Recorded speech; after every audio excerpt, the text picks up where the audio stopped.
प्रचार करुछु अतिबड़ी जगन्नाथ दास विरचित श्रीमद् भागवतर 106तम भाग। प्रयोजना सुहास महांती।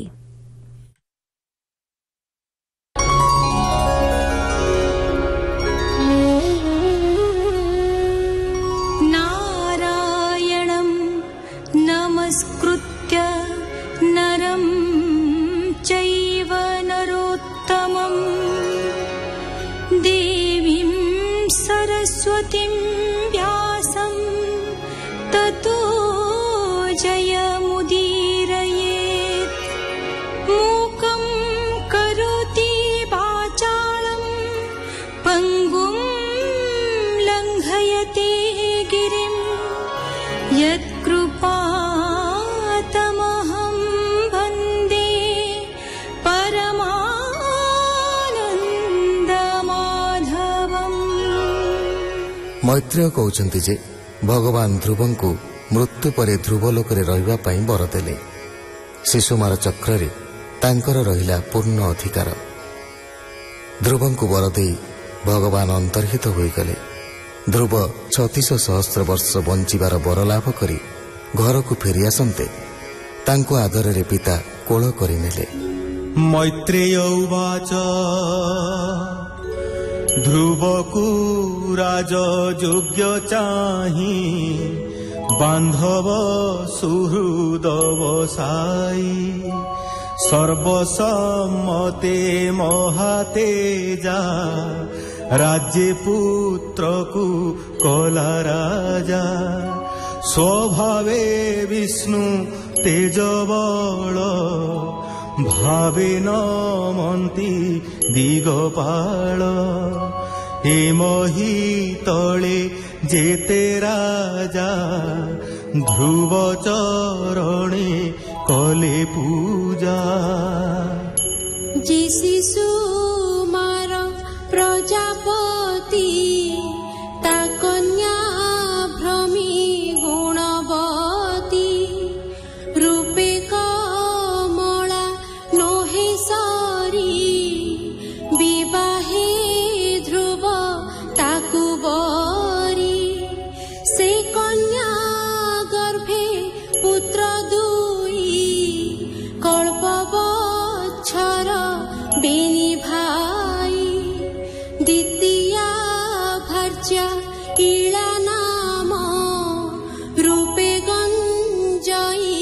कोटि काम तार उदरे ध्रुव बीर्जे पुत्रिक हेला महातेजे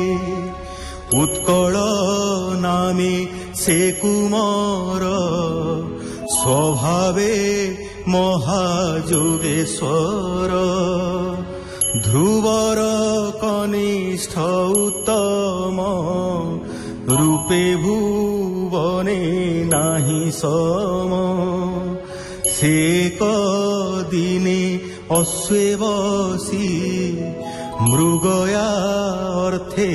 बने पसी मिलिला कुबेर भुवने ताहाकु देखि गुह्य गणे बळे रुन्धिले युद्ध करी अश्व घेनिले ताकु मारी ता सुनी ताहार जननी विकले पुत्र कष्ट घेनी बननळे देह देला पुत्र वियोग दुखे मोला। से कथा सुनी ध्रुव शोके कंपिला माता भ्राता दुखे से ध्रुव अति क्रोध बही अश्वसारथी बेगेराई कुबेर कानने मिलिला उदंडे शंख नाद कला से नाद शुणी दश दिशे गुह्यक गण महारो से गुह्यक गणी ध्रुवे जाहि निजको दण्डे गुण दे आकर्ण जाए टाणी गुण बिन्धिले तिनी तिनी बाण ध्रुवर तीक्ष्ण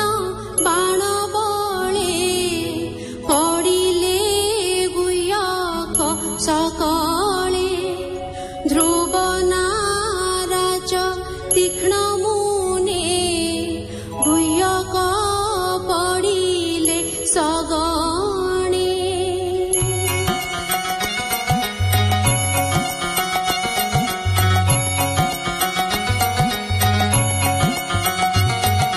सर्वे पडिले भूमि गते पर्वत जेन्हे वज्राघाते पडिले चौदिग माडी केहू पळाए रण छाडी ध्रुव उपरे माया करी गुह्यके सन्धिले आबोरी गुह्यक माया देखि बेगे मुनि मिलिले ध्रुव आगे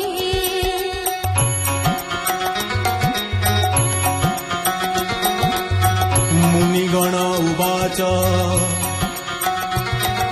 शुण हे उत्तान कुमार तोते प्रसन्न चक्रधर जे हरि भव भय नासे आम्भे ता देखु तोर पासे से हरि नाम तु सुमर गुह्यक माया को संहार कहोई दास जगन्नाथ सुजाने हरि पदे चिंता कहई दास जगन्नाथ सुजाने हरि पदे चिंता इति श्रीमद्भागवते महापुराणे पारमहंस्यां संहितायां चतुर्थस्कन्धे ध्रुवचरितं नाम 12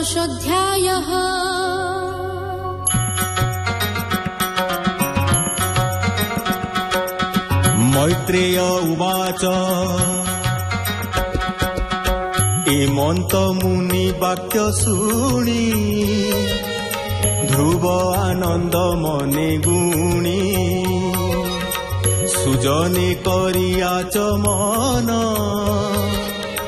अस्त्र सुमरी नारायण संधान धनु हुड़े कला ता देखी माया भस्म हेला बिंधई गुह्यक शरीरे भेदिला बाहु ऋषिरे गुह्यक बल नाश देखी मनुजे भुवन उपेक्षी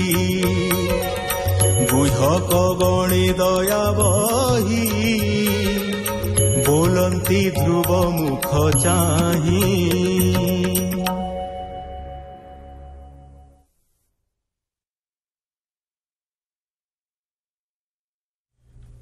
प्रचार कलु अतिबड़ी जगन्नाथ दास विरचित श्रीमद्भागवतर 106तम भाग कंठदान करथिले इंद्राणी मिश्र प्रीतिनंद राउतराय मनमथ मिश्र आशा मुकुल बारिक एवं सागरिका महांती बेतार संपादना डॉ वैष्णव चरण सामल संगीत परिचालना शांतनु महापात्र वर्णना बसंत महांती एवं प्रयोजना सुहास महांती।